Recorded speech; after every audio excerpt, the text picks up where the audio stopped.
Hi, I'm Erin from Relics in C2, and today I'm going to talk about wrapping your embroidery hoop. Now, I wrap my embroidery hoop on both sides because I get better tension and it's kinder to the fabric. I work with a lot of silk, and I find that wrapping my hoop not only gives me better tension, but when I release, there are fewer creases. So we're going to start with a blank hoop or an unwrapped hoop. Now I still use a fine hoop, it's good bent wood, but even still there are imperfections in it that you want to cover up. There are slight gaps in between these that your fabric the tension's not as good, so that's why we wrap. So here we have a card of bias tape, and as you can see, this tape is doubled over. Sometimes it comes flat, sometimes you get it folded in half. This is triple or double folded. Doesn't matter. You can pull this out and press it if you like. I'm just going to put it on straight.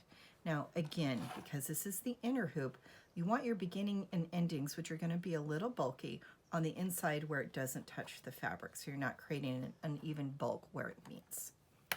So I've put just a little bit of double-sided tape here on the inside just to grab it and make it a little easier, but that's an extra step that you don't have to make. And I'm going to cut this at an angle to get me started. All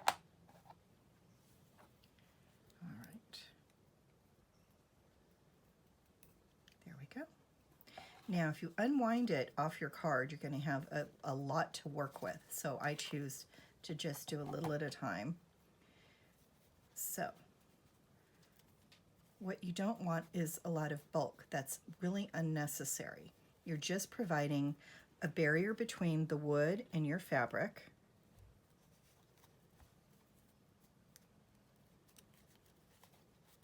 So it can overlap a little bit or just meet, your choice.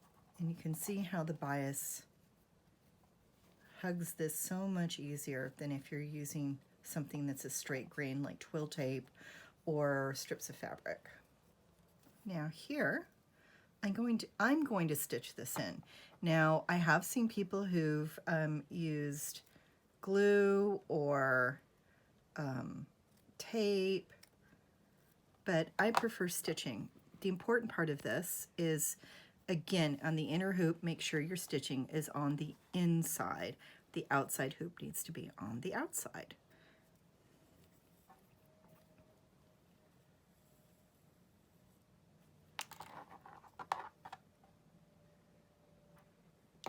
Okay, so that one is done.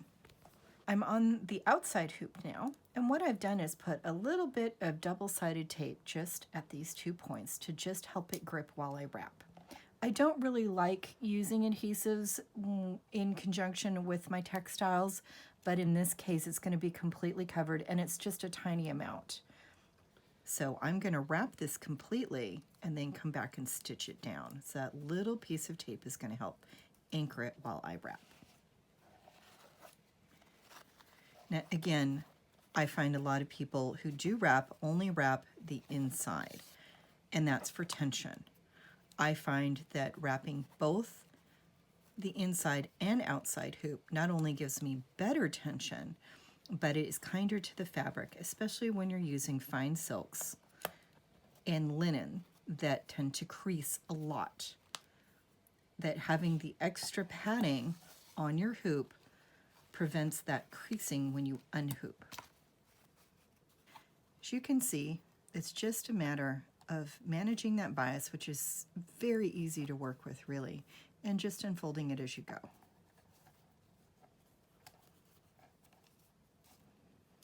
And since you're working on a bias and you're not doubling it over, you're able to cover the space pretty quickly.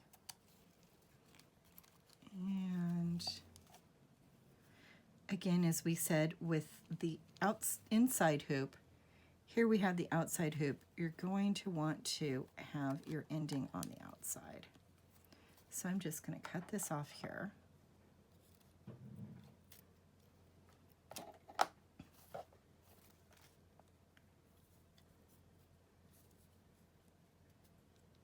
And stitch that down on the outside.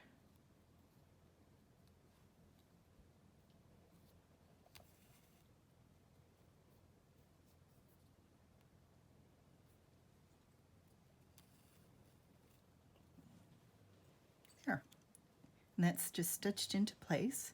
And here now you have a fully wrapped hoop. This is perfect, and I'm sure yours will be too. I'm Erin at Relics in Situ. Please visit our website at relicsinsitu.com.